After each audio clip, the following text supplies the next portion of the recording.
జై కాంగ్రెస్. ఇక్కడ ఒక చరిత్రాత్మక సమావేశం జరుగుతూ ఉంది. దీనికి ముఖ్య కారకులు తెలంగాణ రాష్ట్ర ముఖ్యమంత్రి ప్రియ సోదరులు రేవంత్ రెడ్డి గారు రాహుల్ గాంధీ గారి యొక్క ఆలోచన విధానాన్ని, కాంగ్రెస్ పార్టీ యొక్క సామాజిక న్యాయాన్ని, తెలంగాణ రాష్ట్ర ఏర్పాటు ఒక సామాజిక న్యాయం కొరకు జరిగిన పోరాటం. తెలంగాణ రాష్ట్ర ఏర్పాటు కాకముందు గౌరవ సోనియా గాంధీ గారికి తల్లి సోనియామ్మకు వివరించడం జరిగింది. సమైక్య ఆంధ్రప్రదేశ్ రాష్ట్రంలో అత్యధిక జనాభా ఉన్న 85% అణచివేతపడుతూ ఉంది. తెలంగాణ రాష్ట్రం ఏర్పాటు అవుతే సామాజిక న్యాయం వస్తుంది, దళిత వర్గీకరణ కూడా తీరుతుందని చెప్పడం జరిగినది. కానీ రాష్ట్రం ఏర్పడ్డాక 10 సంవత్సరాల ఒక దొర పరిపాలనలో ముఖ్యంగా మన బీసీ వర్గాలు గొర్రెలకు, బర్లకు, చేపలకు, తాటి ఈత చెట్లకు ఎక్కడానికే పరిమితమయ్యి చదువుకి అవకాశాలకు దూరమైన క్రమంలో తెలంగాణ రాష్ట్రంలో సోనియామ్మ ఇచ్చిన 6 గ్యారంటీలను అమలు చేస్తానని చెప్పి ముందుకొచ్చి నాయకత్వం వహించి తెలంగాణ రాష్ట్ర కాంగ్రెస్ పార్టీ ప్రభుత్వం ఏర్పాటు చేసిన ముఖ్యమంత్రి గారికి, ప్రియ మిత్రుడు ఉప ముఖ్యమంత్రి ఒక తపస్సుగా ఈ బీసీ రిజర్వేషన్స్ యొక్క జనగణనని జరిపించిన ఉప ముఖ్యమంత్రి రేవంత్ రెడ్డి బట్టి విక్రమార్క గారికి, గౌరవ పార్లమెంట్ సభ్యులకి, నా ప్రియ సోదరి సుప్రియా సూలే గారికి, కనిమోలి గారికి, మిగతా పార్లమెంట్ సభ్యులందరికీ కూడా, ఎమ్మెల్యే ఎమ్మెల్సీలు, వేదికను అలంకరించిన పెద్దలు కేశవరావు గారు, హనుమంతరావు గారు, విజయశాంతి గారికి, మా ప్రియ సోదరి రాష్ట్ర ఇన్ఛార్జ్ అయిన మీనాక్షి నటరాజన్ గారికి, పెద్దలందరికీ నమస్కరిస్తూ ఇక్కడ విశేషంగా వచ్చిన తెలంగాణ నుంచి వచ్చిన అక్క జిల్లలకి, అన్నదమ్ములకి తెలియపరుస్తూ 2 విషయాలు ఇక్కడ ఇంతకుముందు మాట్లాడుతున్నప్పుడు గౌరవ ఉప ముఖ్యమంత్రి చెప్పడం జరిగినది. మనం జరిపింది కుల గణన, మత గణన కాదు. బీజేపీ బీఆర్ఎస్ మూర్ఖులకు తెలియాల్సింది తెలంగాణ రాష్ట్ర ప్రభుత్వం జరిపింది కుల గణన.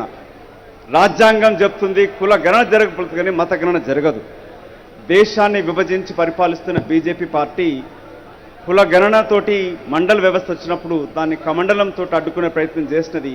కానీ తెలంగాణ కాంగ్రెస్ పార్టీ ప్రభుత్వం రేవంత్ రెడ్డి గారికి మీ అందరి కరతాల ధ్వనులతోటి ఒకసారి చప్పట్లు కొడుతూ వారు ఒక తపస్సుగా రాహుల్ గాంధీ గారి ఆలోచన విధానాన్ని, సామాజిక న్యాయాన్ని జరిపిస్తున్నందుకు వారికి తోడుగా ఉప ముఖ్యమంత్రి జరిపిన ఈ యొక్క ఎంపిరికల్ డేటాని ఏ న్యాయస్థానాలు కూడా అడ్డుకోలేకపోయినాయి.